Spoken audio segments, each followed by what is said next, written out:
Assalamu alaikum wa rahmatullahi wa barakatuhu. How is everyone doing? How has you guys been to say a day so far? How is the weather? The fall's approaching soon. It was cold today in Canada, especially in Alberta. And we are gonna kickstart and gonna discuss very, very important topic. I think this is one of the top 10 topics when it comes to Christianity and apologetics, where they claim that Jesus has been mentioned in the Bible, the Old Testament. Okay, I'm gonna put the link to join for someone or whoever want to come up and defend Nicene Creed from the Bible. More than welcome to give it a shot. And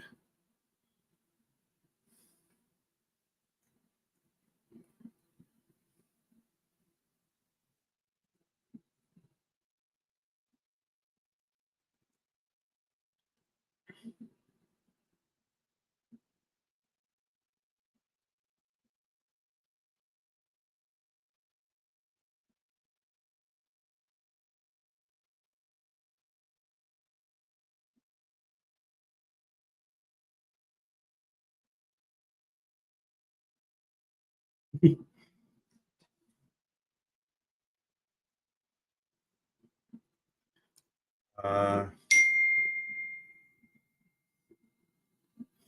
just replying to a few things which I had committed before. It's gonna put you guys on mute. Need to listen to this voice note.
Alrighty, so I'm back. Okay, let's do this. The topmost contender for this verse would be Isaiah 7:14. Okay, and we're gonna read this whole chapter all the way to verse 14 if need be, and see what it actually means. Okay, now let me share this screen with you guys. Let's do reading. Okay, when Ahaz son of this Ephraim, then the Lord said, okay, and now this is where they skip all of this and they come right up here. Okay, it will not take place, it will not happen, for the head of Aram is Damascus, and the head of Damascus is only Rezin. Within 65 years, Ephraim will be too shattered to be a people. The head of Ephraim is Samaria, and the head of Samaria is the only Remaliah's son. If you do not stand firm in your faith, you will not stand at all. Again, the Lord spoke to Ahaz. Okay, ask the Lord your God for a sign, whether in the deepest depths or in the highest heights. Okay. Now, this is also what Jesus said to Satan when apparently their God was tempted by Satan, that do not ask for sign, for this is a sign of Satan. It says something else here, okay? But Ahaz said, I will not ask, I will not put the Lord to the test. Then Isaiah said, Hear now, you house of David, it is not enough to try the patience of humans. Will you try the patience of my God also? Therefore the Lord himself will give you a sign. The virgin will conceive and give birth to a son and will call him Emmanuel. Look, this is what it actually means.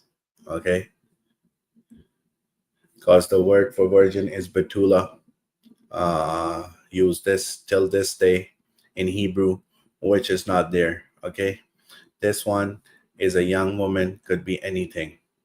And this is why when you go to a Jewish Bible, you go to Sepharia, you'll find a different reading here. Now, a lot of Christians will try to say that, the Masoretic text is this, but the Greek Septuagint is this. The Greek Septuagint, primarily in 250 BC, was done just for the 5 books, okay?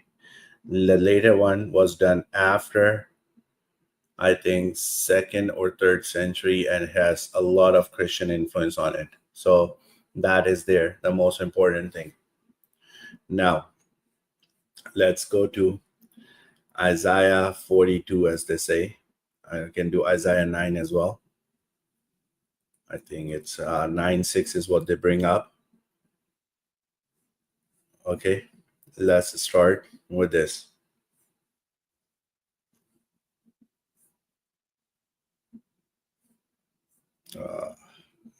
No, let's do it like this. Okay. Nevertheless, there will be no more gloom for those who were in distress. In the past, he humbled the land of Zebulun and the land of Naphtali, but in the future, he will honor Galilee of the nations by the way of the sea beyond the Jordan. The people walking in darkness have seen a great light. On those living in the land of deep darkness, a light has dawned. You have enlarged the nation and increased their joy. They rejoice before you as people rejoice at the harvest, as warriors rejoice when dividing the plunder. For as in the day of Midian's defeat, you have shattered the yoke that burdens them, the bar across their shoulder, the rod of their oppressor. Every warrior's boot used in battle and every garment rolled in blood will be destined for burning, will be fuel for the fire. For to us a child is born. Okay, this is past and past perfect tense. Okay, to us a son is given, and the government will be on his shoulders, and he will be called Wonderful Counselor, Mighty God, Everlasting Father, Prince of Peace. Okay. With this thing, the Jewish rabbis have many different commentaries about what this actually means and how some of these words are used for God himself. Okay. Second of all, there was no government on Jesus' shoulders, and he was never called a wonderful counselor or mighty God or everlasting Father or Prince of Peace. Okay, so this one's out of the window again. So Isaiah 7:14, Isaiah 9:6, they're all gone. Now, moving on to 42.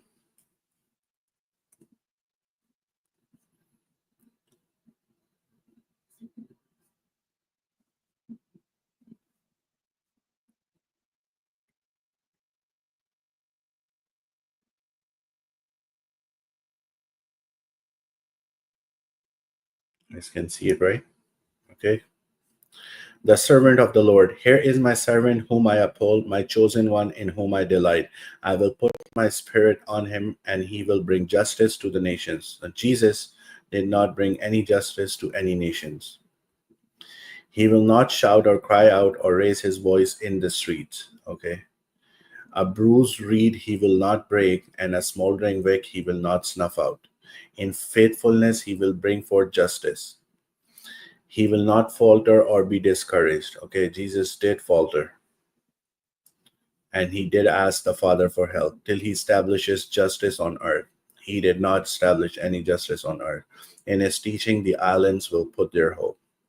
This is what God the Lord says, the creator of the heavens, who stretches them out, who spreads out the earth with all that springs from it, who gives bread to its people and life to those who walk on it. I, the Lord, have called you in righteousness. I will take hold of your hand. I will keep you, and I'll make you to be a covenant for the people and a light for the Gentiles. Jesus was not the light for the Gentiles. He was only sent for the lost sheep of Israel. To open eyes that are blind, to free captives from prison, and to release from the dungeon those who sit in darkness. None of this Jesus did. I am the Lord, that is my name. I will not yield my glory to another or praise to my idols. This is where Christians are wrong and they're idolaters, okay? See, the former things have taken place and new things I declare. Before they spring into being, I announce them to you. Okay, now let's move on to Isaiah 53. Just gonna put you guys on mute for just 1 second. Now, this one's claimed to be Jesus, Jesus, Jesus. Everything was claimed to be Jesus. I can say confidently, Isaiah chapter nothing, verse nothing speaks about Jesus.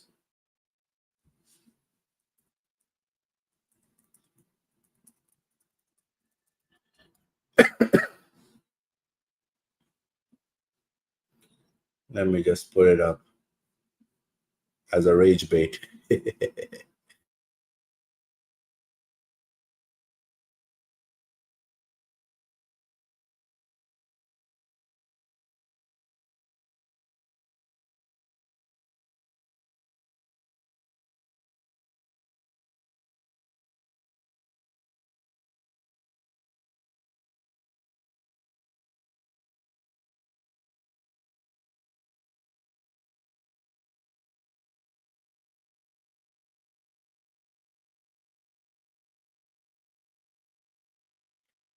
Alrighty, I'm back. Let's do this.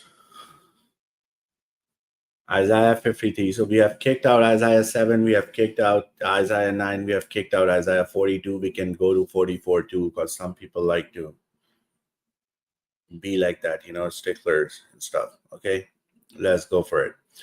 Who has believed our message, and to whom has the arm of the Lord been revealed? He grew up before him like a tender shoot and like a root out of dry ground. He had no beauty or majesty to attract us to him, nothing in his appearance that we should desire him. He was despised and rejected by mankind, a man of suffering and familiar with pain. Like one from whom people hide their faces, he was despised, and we held him in low esteem.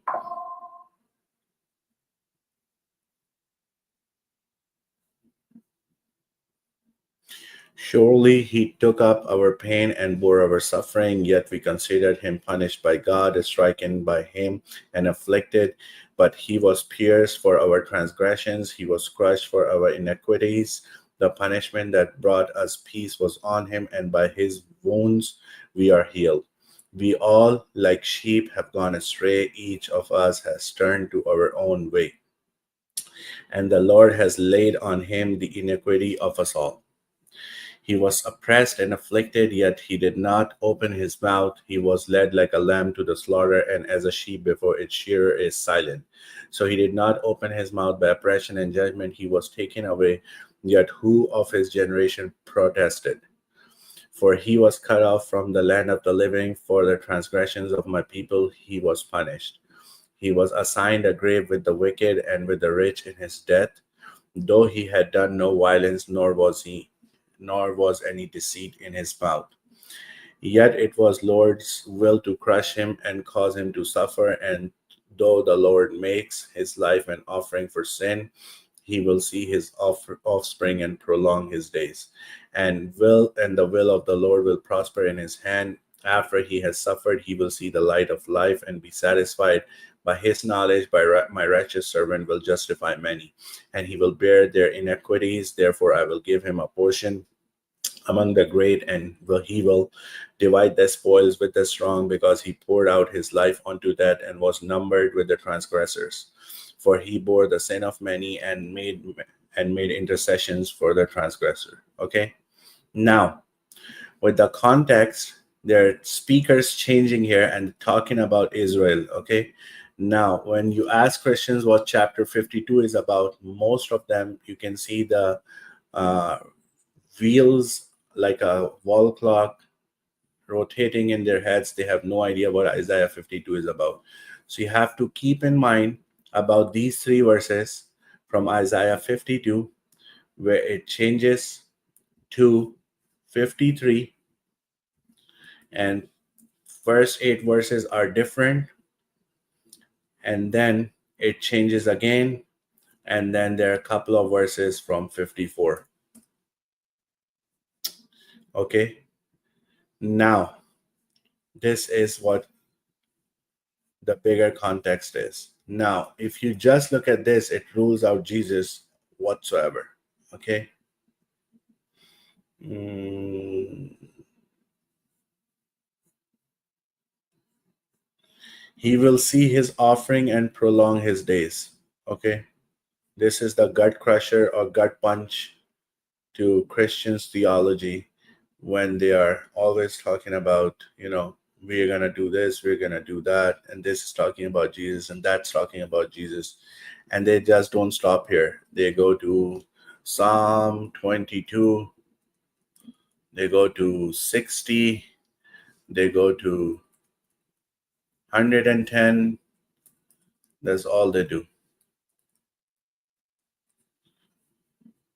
But the main point and main thing of contention is that there can never be a man God.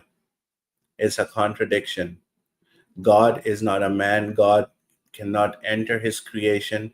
God cannot be anything like his creation, which is why it makes super hard for Christians to justify their faith. Just a second, guys. I have to receive this call.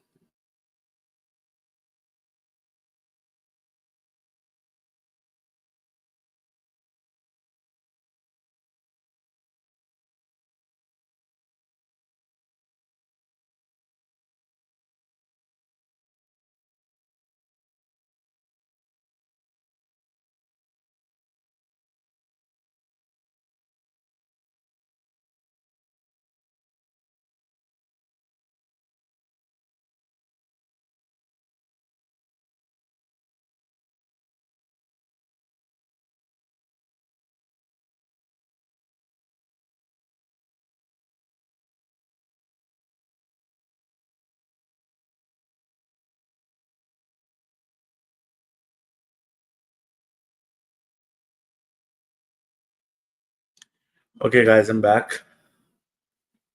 Yeah, we're gonna start with Psalm 22. It's gonna be fun. Just a second.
Okay, replying to someone on Instagram. He was trying to be funny and stuff. Okay, now let's do this. For the director of music to the tune of the Dew of the Morning, a Psalm of David. This is what Jesus said on the cross when he was asking Father for help, which is another problem for Christians.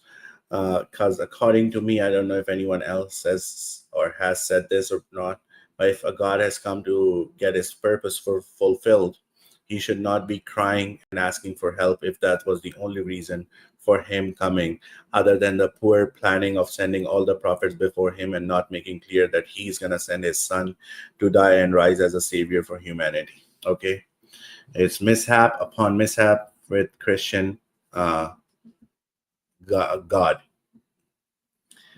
Now, a lot of people don't know that this is basically going to be very embarrassing for their God. And second of all, this is a Psalm of David. It's not some futuristic cry or some drama and this and that. This is David. David is suffering. David is hopeless. David is complaining to God that when his ancestors used to call upon you, you used to reply to them right away. Why there's a delay and silence when I am asking for help? First thing. Second thing, all of his nation is there, but his wife is against him. His son wants to kill him. His wife want nothing to do with him, and they're his enemies who are after his life. So this is an anguish. This is like, build up to a sad song where in the next chapter the beat's gonna drop, and this is what it is in a nutshell. Okay. Now, this is how it reads. My God, Eli, Eli, lama sabachthani, why have you forsaken me? Why are you so far from saving me, so far from my cries of anguish? My God, I cry out by day, but you do not answer, by night, but I find no rest. Yet you are enthroned as the Holy One. You are the one Israel praises. In you our ancestors put their trust. They trusted you and delivered them. Yet to you they cried out and were saved. In you they trusted and were not put to shame. Now, if it's about Jesus, is your Jesus a worm and not a man? I want this answer, okay, before we go to verses 16 and 17. Scorned by everyone, despised by the people. All who see me mock me, they hurl insults, shaking their heads. He trusts in the Lord. They say, let the Lord rescue him. Let him deliver him, since he delights in him. Yet you brought me out of the womb. You made me trust in you, even at my mother's breast. From birth I was cast on you. From my mother's womb you have been my God. So now Jesus has a God, just like Revelation 3:12. Do not be far from me, for trouble is near, and there is no one to help. Many bulls surround me, strong bulls of Bashan encircle me, roaring lions that tear their prey, open their mouths wide against me. I am poured out like water, and all my bones are out of joint. My heart has turned to wax, it has melted within me. My mouth is dried up like a potsherd, and my tongue sticks to the roof of my mouth. You lay me in the dust of death. Now here comes the controversial verses. Dogs surround me, a pack of villains encircles me. They pierce my hand and my feet. All my bones are on display. People stare and gloat over me. So this is what we're dealing with. Okay. None of this makes sense. As a Christian, as a human being, we cannot just be belittling our intellect which God has given us and just trying to read with a Christian lens for everything and trying to make sense of whatever people feel and see.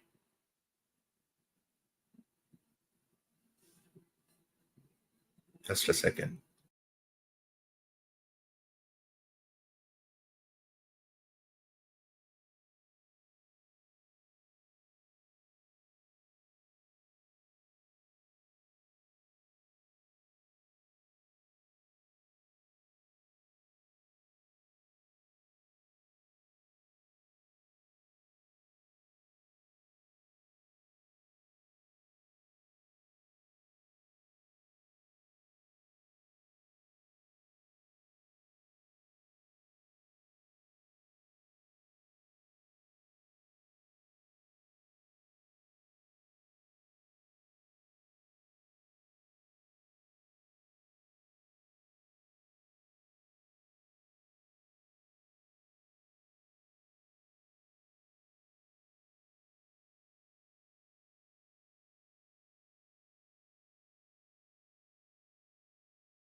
Okay, let's look at a few of my shorts on Instagram.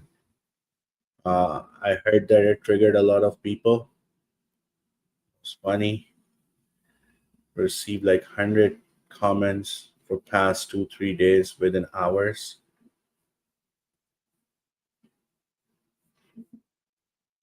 Hope you guys can see this. Let's go for it. Make sure I'm not muted.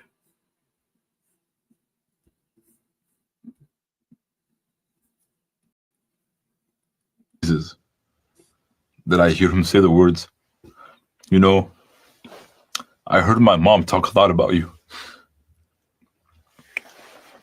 Protestants correctly label Catholics This is the person who says that we don't worship Mary. Well, asking for prayer is actually worship as per Protestants. For you guys, it's too bad, okay? Now, look at this rookie here. I don't know where he's getting his doctorate and MPhils from, but the arguments he makes and the way his hands are shaking is funny. Just a second.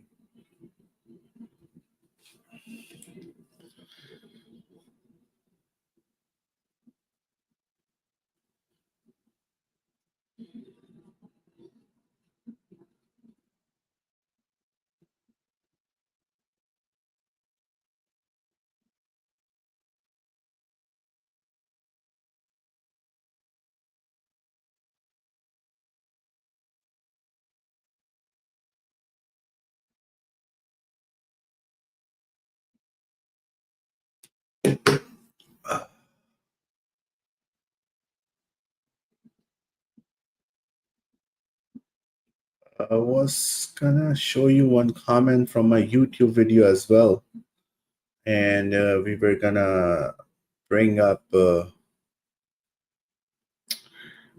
I think it was Isaiah 11:3. Somebody said.